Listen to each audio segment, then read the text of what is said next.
inward remittances e bi en kanu sa we ni chechem kakra momo kwa and momo no momo I bro 100 Ghana cedis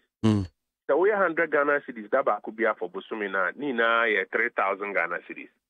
because it's we 3,000 cedis a to a bit also 52 Ghana cedis 52 Ghana cedis inti nipa no ye momo 3,000 cedis busumi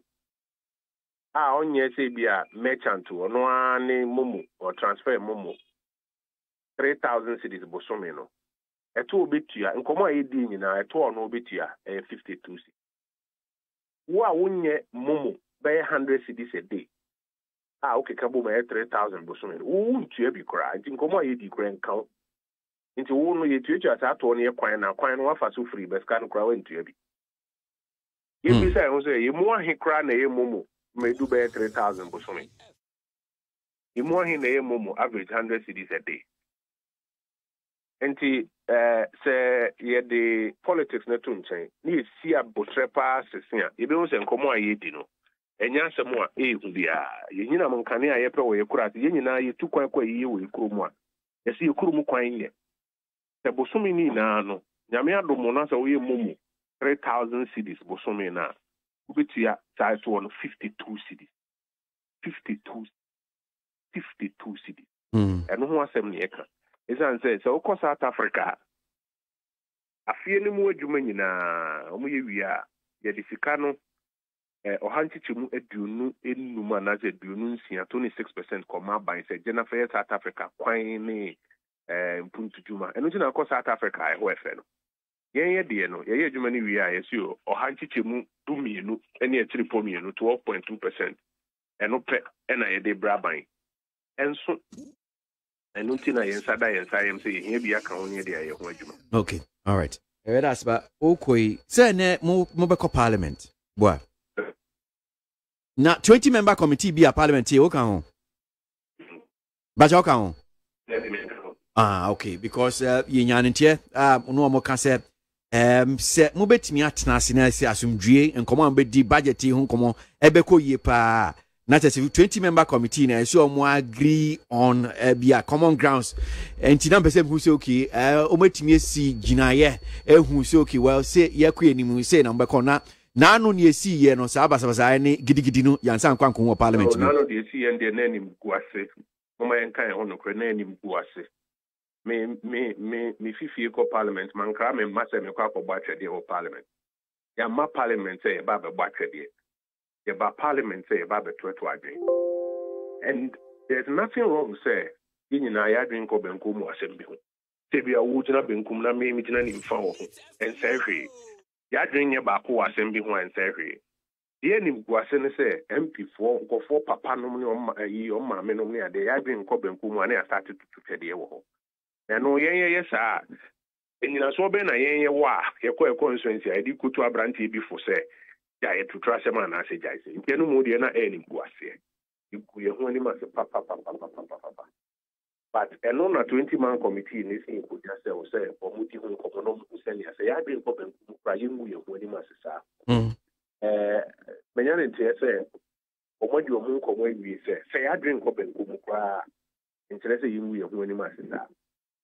expect say ye ko ye ni mu ko ye sa de no ebe ko so ai ye expect say simple ya drink ko ben ko mu a edu ku kwan e betumi afa so bia be kire na drink eno ne fere dodo a drink kire amamu be bia dodo na drink kire e ko ho ne ye ko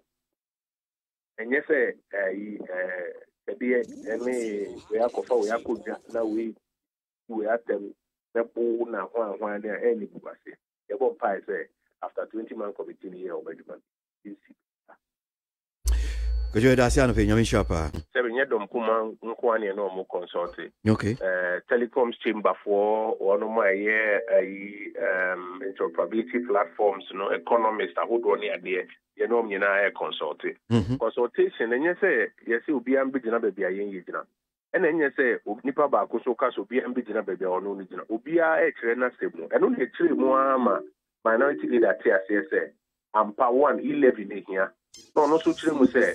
you slowly say at the or how be break Hannah for. Inti am I more than 1%? I was my kaka already need 2% that to telcos no. Okoya nipa o yetua 1 nipa o jitua 1 2% to telcos no. Asa 2% no telco no fenye kwan okrom ha sei. On fait fan kwala o police, on fait fan kwala o soldier, on fait nye sebe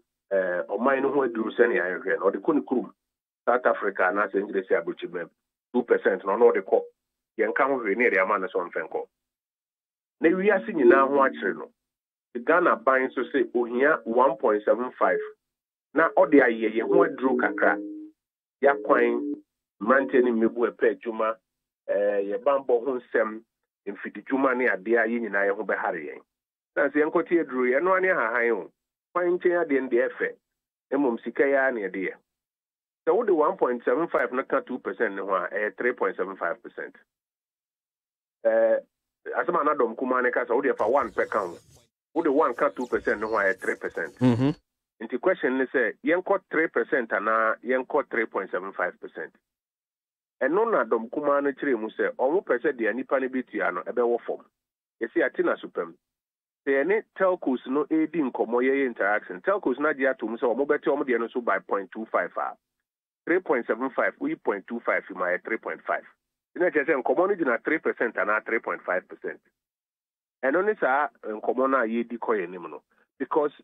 there's no way you bet to me enyam puntu na ye hwehwe wo mam ha se wa bra ye ngige to eto je so de ba ne se aban de ni kire ba bi so e bia omo a edo emu obeje om to kakra wo kan se ape emu fo be ka se na de na ye tu ana banchifo ni ntu e bi sa na te wo wiase nyina de awde woni be si su bia no obi be ka se na de na we ntu e bi na mi tu e bi na de na we na oju ska taxation de sa na te because nka de na me my medjuma na at the end of the day na ban say e be pay a obeji emu income tax e wo say me tia to ma aban ta na taxation tie enti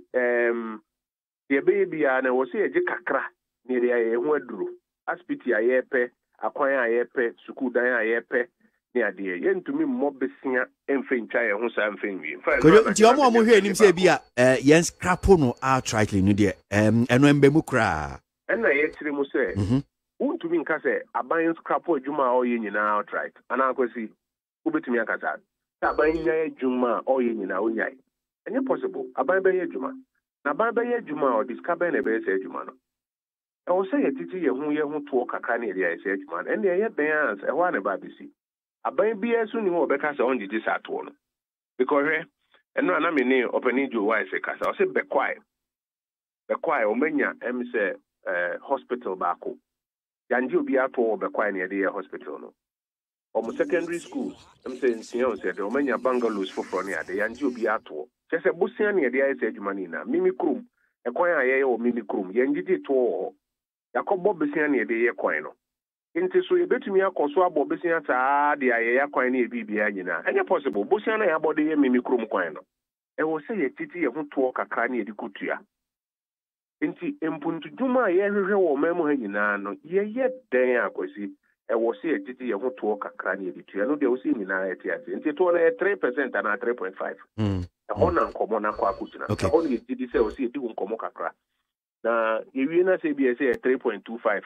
ana se 3.1 ni ye so okay ye di nkomo ni wie no abedu 3.1 na sa 3.1 no eno na ye de ye ho edru na mpuntu ayi nyina ehwe no yenya organa memo hase yengina electronic transaction levy mimusa ba ko bem se ba kun so abaye nkomodie